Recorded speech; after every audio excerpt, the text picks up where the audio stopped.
Hey, what's up, everybody? How's it going? So much for watching the video. Thanks for watching the channel as well.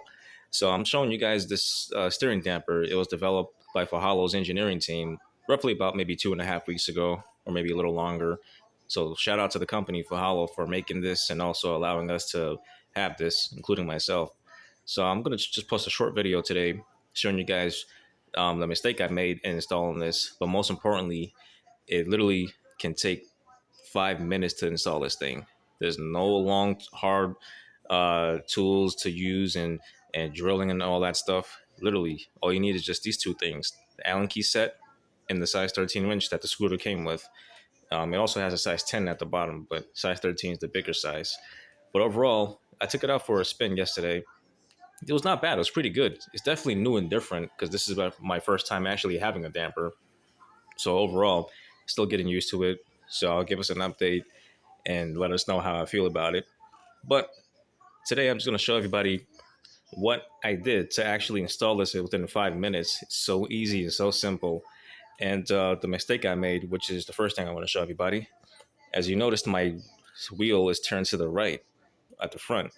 So make sure you have it like this before you install anything, because the mistake I made was having the wheel turned to basically position straight. Because I was excited, I was happy that the box came in the mail. Of course, all of us get happy and we just open it up and jump into the box and just work on our gadgets. But I realized that the video instruction that FOHOLO sent or made on YouTube, which you can check out to install this, they had the scooter positioned to the right when continuing to install this. So make sure you have it turned to the right, not fully, but as much as you can, sort of like this, as you can see in my video. And the reason why is because when you install it, I installed it going with the wheels straight. And after I installed it, when I had the wheels straight first, I stepped on it and I could not turn to the right. I said, wait a minute, what's going on here? So you see how I turned to the right like this. All I could do was just basically turn 1 inch to the right. I was like, okay, something's not right.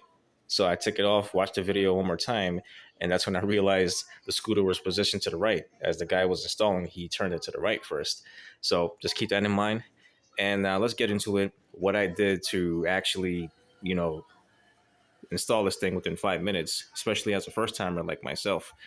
Very easy, very simple. I promise you all, if you follow what I do, you'll have this thing installed. If you purchase this, you'll have it installed within minutes. So before I do that, I'm going to tell you guys one thing. The video instruction had the holes where you mount the brackets. They had it on the left-hand side of the scooter. I could be wrong, though, but I'm going to watch it one more time because according to the manual, the scooter that I brought back in 2024, it's a modern version. Both motors run at the same time in every single mode. So, of course, probably the old version, if they had an old version, the two holes for the brackets is probably on the left-hand side. But nevertheless, though, it's all good. As you can see, I have it mounted on mine, so there's no issue with that. So the two holes is going to be on the right-hand side of the gooseneck part below the stem. So let's jump into the first thing I did, show everybody what I did to actually, install it within minutes. So the first thing is the brackets. Let's jump to it right now. All right, so y'all can see, like I said, all you need is just the Allen key sets, the wrench and the Allen key. That's it. If you guys have any of your own, especially small Allen keys where you can actually go in tight places, that's a plus for the brackets and the bolts that's on top of the fender, which I'll get to in a second. But overall, I installed it with the Allen key set. It's doable. You just have to, at this part, you just have to, take your time, going halfway, twisting it halfway, and then you should be good. But first off, let's start with the first thing I did.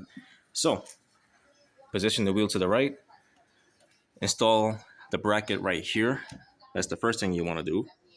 And there's going to be about 4 holes on the bracket shelf.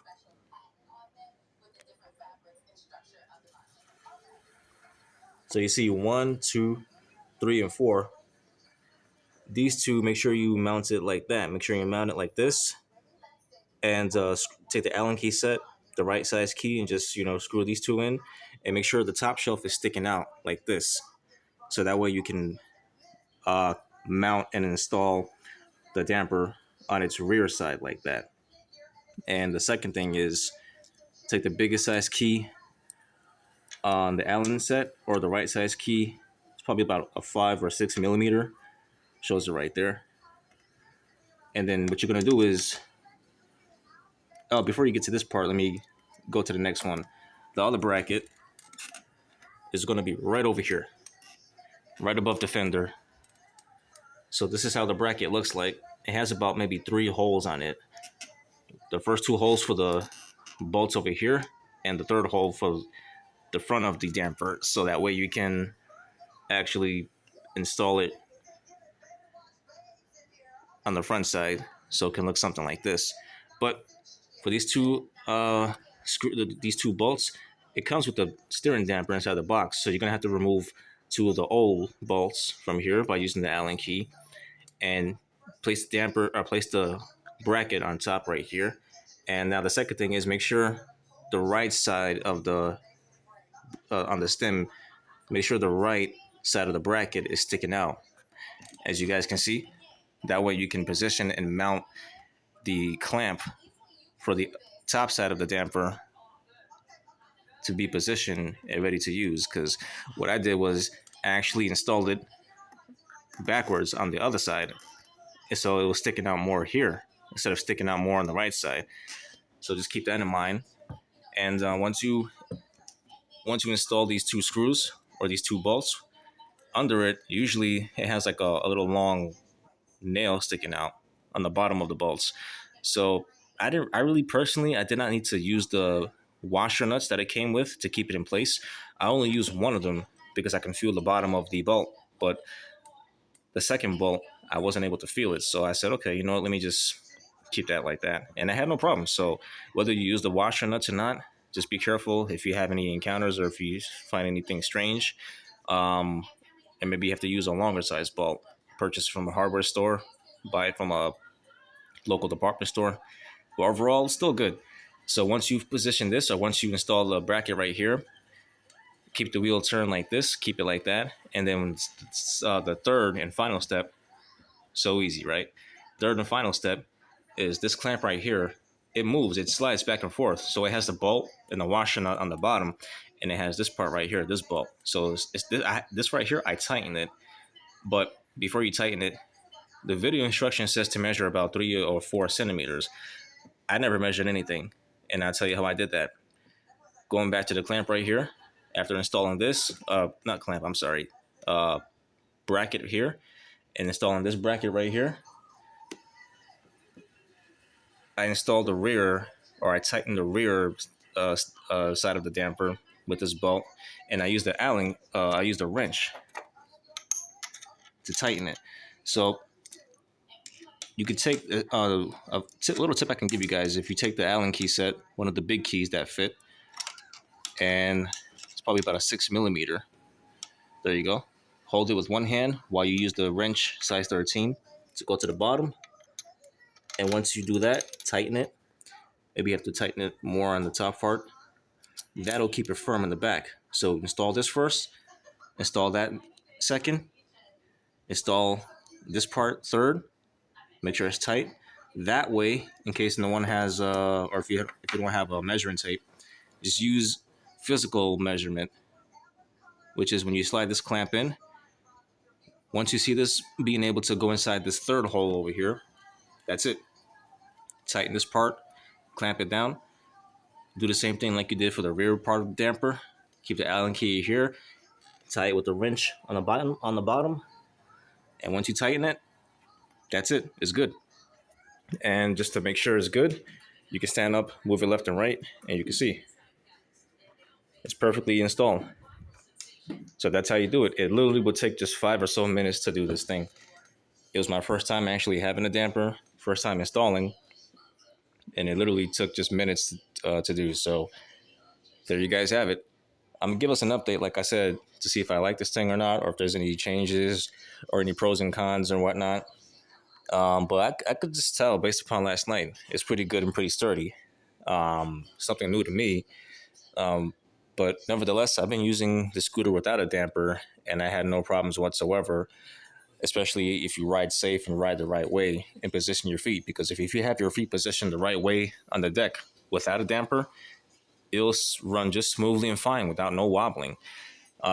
So only time you can get wobbles if you don't have a damper. Even if you have a damper, sometimes you may get a wobble if you move your hands and arms on the steering on the handlebars. So if you're going maybe fast, 20 miles an hour, 30, 40, for example, and you're going over bumps and cracks that are coming into you, the best way to do, number one, release the thumb throttle, like let go of it, and wait till you get over the bumps. And then you can get back to accelerating on the thumb throttle.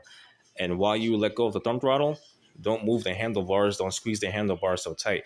Just hover over them a little firmly, but don't squeeze it, and don't move your shoulders like that. Because when you move your shoulders, you move the wheels. And when you move the wheels, that causes wobbling, even if you have a damper, in my opinion. So above all, it's pretty good.